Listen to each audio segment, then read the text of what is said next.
مایوسی ہم تک کئی راستوں سے آتی ہے۔ حالات ہمیں مایوس کر دیتے ہیں۔ کبھی کوئی زبان سے کہہ دیتا ہے کہ چھوڑو، کیا امید لگا کر بیٹھے ہو، کچھ بدلنے والا نہیں ہے، ورنہ ہماری کوششوں کا نتیجہ ہمیں بتاتا ہے کہ سب بیکار گیا۔ ورنہ دل میں وسوسے آتے ہیں کہ یہ کام نہیں بنے گا، کوشش چھوڑ دو۔ ہمارا حساب کتاب کرنے والا دماغ اعلان کرنے لگتا ہے کہ تم تو ناکام ہو گئے بھائی، پیچھے ہی رہ گئے، کیا پایا، اب تک خالی ہاتھ ہی ہو، آگے بھی ایسے ہی رہو گے۔ جب انسان کسی مشکل دور سے گزرتا ہے تو ہر چیز کبھی مایوس کی طرف کھینچتی ہے تو کبھی امید دیتی ہے۔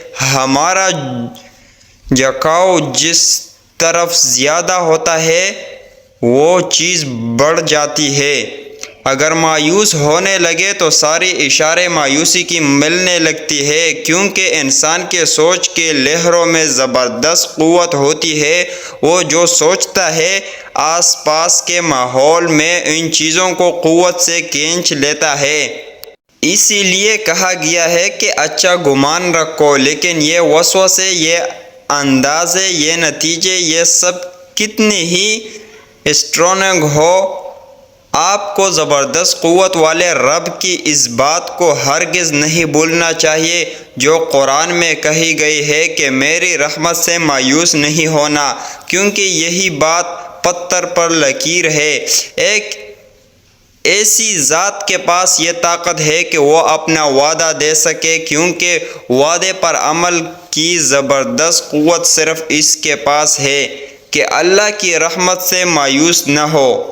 پھر کہا، اے نبی صلی اللہ علیہ وآلہ وسلم، کہہ دو کہ اے میرے بندو، جنہوں نے اپنے اوپر زیادتی کی ہے وہ اللہ کی رحمت سے مایوس نہ ہو۔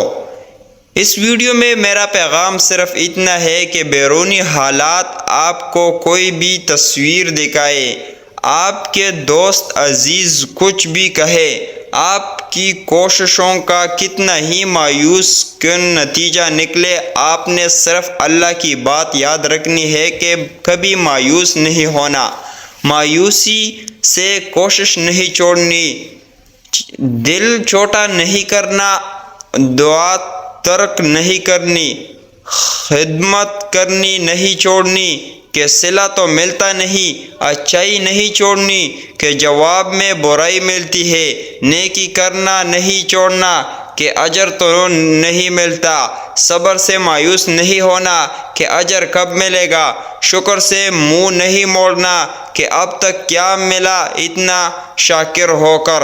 کسی بھی حالت، کسی بھی طرح کے ماحول میں آپ نے مایوس نہیں ہونا۔